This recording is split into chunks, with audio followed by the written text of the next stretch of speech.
En las tierras fértiles del Reino de León, donde los vientos del norte traían el aroma de las montañas y el sol del mediodía doraba las piedras antiguas, se extendía el jardín del castillo de Valverde.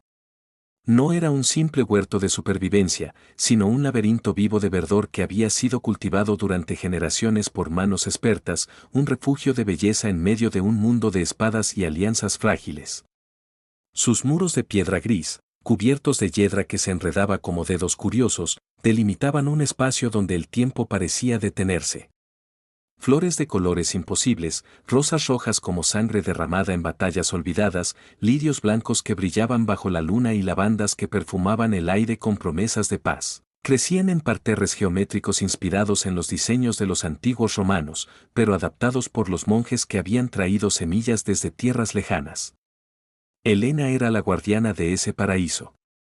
Huérfana desde niña, había sido acogida por el viejo jardinero maestro, un hombre encorvado por los años llamado Maestro Rodrigo, quien le enseñó los secretos de la tierra, cómo susurrar a las raíces para que crecieran fuertes, cómo mezclar tierra con cenizas de roble para nutrir las rosas y cómo leer los signos en las hojas marchitas que anunciaban plagas o sequías.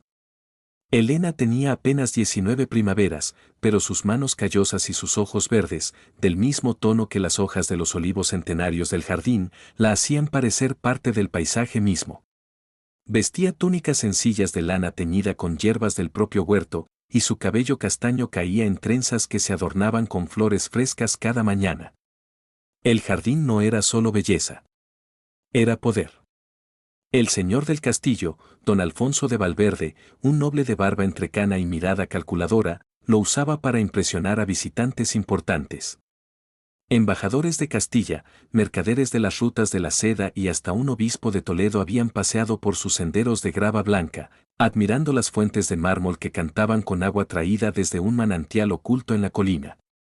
En el centro del jardín se erguía un gran laberinto de buey recortado con precisión milimétrica, y en su corazón, un estanque circular donde nadaban carpas doradas que, según las leyendas de los sirvientes, eran espíritus de antiguos guardianes. Alrededor, manzanos, perales y cerezos ofrecían frutos dulces en verano, mientras que en los bordes crecían hierbas medicinales, salvia para las heridas de los caballeros, menta para calmar los nervios de las damas y mandrágora que solo se cosechaba bajo la luna llena con rituales susurrados. Pero el jardín guardaba secretos más profundos. Bajo sus raíces, según contaban los ancianos en voz baja junto al fuego, yacían las ruinas de un templo pagano dedicado a una diosa de la fertilidad, cuyos altares habían sido enterrados por los primeros cristianos. Helena lo había descubierto por casualidad un día de tormenta, cuando la lluvia erosionó un rincón del muro sur y reveló una piedra grabada con símbolos extraños, espirales que representaban el ciclo eterno de la vida y la muerte. Desde entonces, sentía una conexión extraña con el lugar. A veces, al atardecer, cuando el sol teñía el cielo de tonos naranjas y púrpuras, juraba que las flores se inclinaban hacia ella como si la reconocieran. Una mañana de primavera, mientras podaba las rosas trepadoras que subían por los arcos de piedra, Helena escuchó el sonido de cascos de caballos acercándose al castillo. Era el regreso de Sir Rodrigo de Montalvo, el hijo menor de don Alfonso, un caballero que había pasado 3 años luchando en las fronteras contra los moros del sur. Volvía herido, con una cicatriz fresca en la mejilla y el brazo izquierdo vendado, pero su porte seguía siendo imponente, alto, de hombros anchos, cabello negro como la noche y ojos grises que parecían haber visto demasiado. Helena lo había visto de niño, corriendo por los senderos del jardín persiguiendo mariposas, pero ahora era un hombre endurecido por la guerra. Sir Rodrigo paseaba por el jardín al atardecer para recuperar fuerzas. Caminaba lentamente, apoyándose en un bastón de madera de olivo, y se detenía frente a cada flor como si buscara en ellas un consuelo que las batallas le habían robado. Helena lo observaba desde lejos, fingiendo arreglar los setos, pero sus miradas se cruzaban cada vez con más frecuencia. Una tarde, mientras recogía pétalos de lavanda para preparar un ungüento, él se acercó. «Este lugar sigue siendo el único rincón de paz en todo el reino», dijo él con voz grave, deteniéndose a su lado. El aroma de las hierbas los envolvía. Helena inclinó la cabeza con respeto, pero su corazón latía con fuerza. «Mi señor, el jardín cuida de aquellos que lo respetan». Las plantas saben quién necesita su consuelo. Rodrigo sonrió por primera vez en semanas. Le pidió que le mostrara las hierbas curativas y así comenzaron sus conversaciones. Día tras día, él la acompañaba en sus tareas, aprendió a distinguir la salvia buena de la que estaba infestada, a regar las raíces profundas de los árboles frutales y a escuchar el viento entre las hojas. Elena le habló de las leyendas del jardín, de la diosa antigua cuya presencia aún se sentía en las noches de luna llena. Él, a cambio, le contó historias de batallas lejanas, de ciudades amuralladas y de camaradas caídos, pero también de la belleza de los jardines andalusíes que había visto en sus campañas, con sus fuentes y azulejos que reflejaban el cielo. El afecto creció como las enredaderas del jardín. Se encontraban en secreto al amanecer, cuando la niebla aún cubría los parterres y el mundo parecía pertenecerles solo a ellos. Se besaron por primera vez bajo el cerezo en flor, con pétalos rosados cayendo como nieve suave sobre sus cabezas. Pero su amor era peligroso. Don Alfonso tenía planes para su hijo, un matrimonio con la hija de un aliado poderoso, Lady Isabel de Castilla, cuya dote fortalecería las defensas del castillo contra posibles invasiones. Elena era solo una sirvienta, una jardinera sin linaje. Mientras tanto, sombras se cernían sobre Valverde. Un noble vecino, el conde de Piedralta, envidiaba la prosperidad del jardín y sus cosechas abundantes. Rumores de envenenamiento corrían por los pasillos, alguien había enfermado a varios caballeros con hierbas tóxicas mezcladas en sus vinos. Don Alfonso sospechaba traición interna y ordenó vigilar el huerto con más celo. Elena encontró plantas de belladona cortadas en secreto cerca del estanque y supo que el peligro era real. Una noche de tormenta, mientras la lluvia azotaba las hojas y los truenos retumbaban como tambores de guerra, Elena y Rodrigo se reunieron en el centro del laberinto. El estanque reflejaba los relámpagos. «Debo partir pronto», confesó él, tomándola de las manos. «Mi padre insiste en la boda con Isabel. Pero mi corazón te pertenece a ti, Elena. Este jardín nos ha unido como ninguna espada podría separarnos». Ella lloró, pero sus lágrimas se mezclaron con la lluvia. Le mostró la piedra antigua que había descubierto, y juntos cavaron suavemente alrededor. Debajo encontraron un pequeño relicario de plata, sellado con cera, que contenía un pergamino escrito en latín antiguo y semillas de una flor desconocida, pétalos iridiscentes que brillaban incluso en la oscuridad. Según el texto, eran las lágrimas de la diosa, capaces de curar cualquier herida del cuerpo o del alma, pero también de revelar verdades ocultas si se infusionaban correctamente. Decidieron usarlas. Al día siguiente, Elena preparó una infusión discreta y la ofreció a don Alfonso durante una cena, fingiendo que era un tónico revitalizante del jardín. El señor bebió, y esa misma noche tuvo visiones. Vio al conde de Piedralta conspirando con un sirviente traidor para envenenar las fuentes y debilitar el castillo. También vio el amor puro de su hijo por la jardinera, y cómo ese sentimiento fortalecía más que cualquier alianza política. Conmovido por las revelaciones, don Alfonso cambió. Envió soldados a capturar al traidor y, en un gesto inesperado, permitió que Rodrigo eligiera su propio camino. El caballero eligió a Elena. Se casaron en una ceremonia sencilla en el jardín mismo, bajo el cerezo que había sido testigo de su primer beso. Los invitados fueron los sirvientes, los monjes del monasterio cercano y algunos nobles leales. Las flores parecieron abrirse más que nunca aquel día, como si el jardín celebrara. Con el tiempo, Elena se convirtió en la señora del jardín, enseñando sus secretos a sus hijos y a los aprendices que llegaban de pueblos lejanos. El laberinto de Boy creció más intrincado, las fuentes cantaron con más alegría y las cosechas fueron legendarias. Sir Rodrigo colgó su espada para siempre y dedicó sus manos a cultivar la tierra junto a su esposa.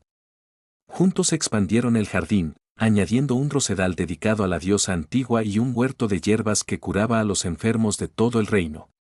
Años después, cuando Elena era ya una anciana de cabello plateado pero ojos aún verdes y vivos, paseaba por los senderos con sus nietos. Les contaba la historia del jardín que había salvado su amor y su hogar. Les mostraba la piedra grabada, ahora protegida por un pequeño altar de flores, y les enseñaba a escuchar el susurro de las hojas. Porque el jardín medieval de Valverde no era solo plantas y tierra, Era memoria, amor, resistencia y magia sutil de la naturaleza que perduraba a través de las generaciones. Y así, mientras el sol se ponía pintando de oro las murallas del castillo, el viento llevaba el perfume de las rosas, las lavandas y las lágrimas de la diosa por los valles, recordando a todos que incluso en tiempos de hierro y fuego, un jardín bien cuidado podía cambiar el destino de un reino entero. Los pájaros cantaban en los árboles frutales, las carpas doradas nadaban tranquilas en el estanque, y el ciclo de la vida continuaba, eterno como las espirales grabadas en la piedra antigua. Elena cerró los ojos una última vez al final de sus días, recostada bajo el cerezo. Su último aliento fue un susurro de gratitud a la tierra que la había acogido. Al día siguiente, una nueva flor brotó en el lugar exacto donde había caído una de sus lágrimas años atrás, pétalos verdes con vetas doradas, que nunca marchitaban y que perfumaban el aire con esperanza. Los descendientes la llamaron Flor de Helena y se convirtió en el símbolo del jardín que nunca moriría. Los inviernos llegaban y pasaban, las guerras sacudían las fronteras, pero Valverde resistía. Nuevos señores heredaban el castillo, pero siempre respetaban el jardín como el corazón vivo del lugar. Aprendices venían de lejos para estudiar sus técnicas, monjes copiaban tratados sobre sus hierbas y amantes secretos seguían encontrando refugio entre sus setos.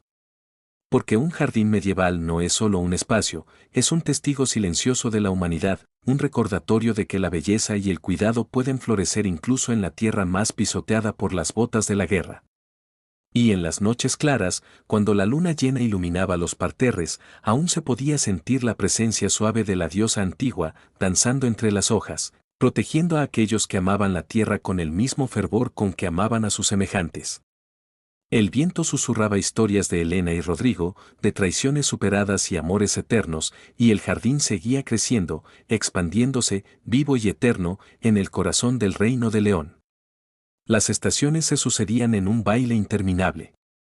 En primavera, las abejas zumbaban entre las flores recién abiertas, polinizando con diligencia los capullos que prometían frutos abundantes. Helena, en sus recuerdos transmitidos oralmente, se convirtió en leyenda, la jardinera que hablaba con las plantas. Los niños del pueblo jugaban a imitarla, plantando semillas en macetas de barro y susurrándoles palabras dulces. En verano, las cosechas llenaban las despensas del castillo, manzanas jugosas, peras perfumadas, hierbas secadas en ramilletes que colgaban de las vigas de la cocina. Los cocineros preparaban ungüentos y tisanas que aliviaban las fiebres de los campesinos y las heridas de los soldados que regresaban de las escaramuzas fronterizas. Otoño traía colores cálidos, hojas doradas y rojizas que alfombraban los senderos, calabazas grandes como escudos y uvas que se convertían en vino dulce en las bodegas. Rodrigo, ya con canas en las sienes, ayudaba a recolectar, riendo con sus hijos mientras cargaban cestos pesados. Invierno cubría todo de un manto blanco, pero el jardín no dormía del todo. Bajo la nieve, las raíces trabajaban en silencio, y en los invernaderos improvisados con telas y madera, Helena cuidaba esquejes delicados que sobrevivirían al frío. Las chimeneas del castillo humeaban y las historias se contaban junto al fuego, con el aroma de infusiones de menta y romero llenando el aire. Cada generación añadía su toque. El hijo mayor de Helena y Rodrigo, llamado Alfonso como su abuelo, amplió el laberinto de Boy, creando caminos que representaban las rutas de peregrinación a Santiago. La hija menor, María, se especializó en flores ornamentales, trayendo semillas de tierras lejanas a través de mercaderes que llegaban al mercado anual del pueblo. El jardín se convirtió en un centro de intercambio, conocimiento botánico, remedios curativos y, sobre todo, paz. Incluso en tiempos de hambruna en otros señoríos, Valverde resistía gracias a la sabiduría acumulada en sus surcos. Un día, décadas después, un joven monje llamado Fray Lucas llegó desde el monasterio de Sahagún. Buscaba catalogar las plantas medicinales del reino para un gran herbario que enviaría al Papa. Pasó meses en el jardín, dibujando con tinta y pluma cada hoja, cada flor, cada raíz. Helena, ya anciana, lo guiaba con paciencia, contándole no solo las propiedades prácticas, la ortiga para la sangre, el diente de león para el hígado, sino las poéticas, como la rosa simbolizaba el amor divino y humano, como el olivo representaba la paz duradera. Fray Lucas quedó fascinado y escribió extensos volúmenes que se copiaron en scriptoriums de toda Europa. Pero no todo era idílico. Hubo plagas que amenazaron con destruir los cultivos, pulgones que devoraban las rosas, hongos que marchitaban los frutales. Elena y su familia combatían con métodos naturales, extractos de ajo, rotación de cultivos, introducción de insectos benéficos. Aprendieron que la naturaleza se equilibra sola si se le da tiempo y respeto. También hubo sequías, y entonces cavaban canales más profundos desde el manantial, mulching con paja para retener la humedad. El jardín enseñaba resiliencia. En una ocasión, un incendio forestal en las colinas cercanas amenazó con extenderse.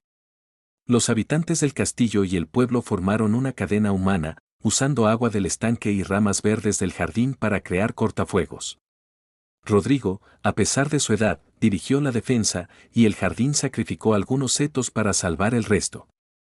Al final, la lluvia llegó como una bendición, y las plantas rebrotaron con más vigor, como si la tierra agradeciera el esfuerzo colectivo. A través de todo esto, el amor de Elena y Rodrigo se mantuvo como la raíz principal que sostenía todo. Envejecieron juntos, paseando de la mano por los mismos senderos donde habían corrido de jóvenes. Sus conversaciones seguían girando en torno a las plantas, al clima, a las estrellas que guiaban las siembras. Cuando Rodrigo falleció primero, Elena plantó un roble nuevo en su honor, un árbol que creció fuerte y alto, dando sombra generosa a las generaciones siguientes. La historia del jardín se esparció. Trovadores la cantaban en las cortes, cambiando detalles pero manteniendo la esencia, el poder transformador de la naturaleza y del amor verdadero. Peregrinos desviaban su ruta para visitar Valverde, tocar la piedra antigua y llevar una semilla como amuleto. El castillo prosperó no por conquistas, sino por la abundancia pacífica que brotaba de su tierra. Y así, el jardín medieval siguió floreciendo, año tras año, siglo tras siglo en la imaginación de aquellos que lo visitaban en cuentos y leyendas. Sus muros de piedra seguían cubiertos de yedra, sus flores continuaban abriéndose al sol, y sus frutos alimentaban cuerpos y almas. Porque en el corazón de todo gran relato hay un lugar como este, un espacio donde la vida se renueva constantemente, donde el pasado nutre el presente y el futuro promete más belleza. Elena, Rodrigo y todos los que amaron ese rincón verde se convirtieron en parte de su suelo fértil, eternos guardianes invisibles que susurraban a las nuevas raíces: crece, florece, resiste, ama. El viento aún lleva sus voces entre las hojas, y quien se detenga a escucharlas en un jardín antiguo podrá sentir, aunque sea por un instante, la magia suave y perdurable de Valverde.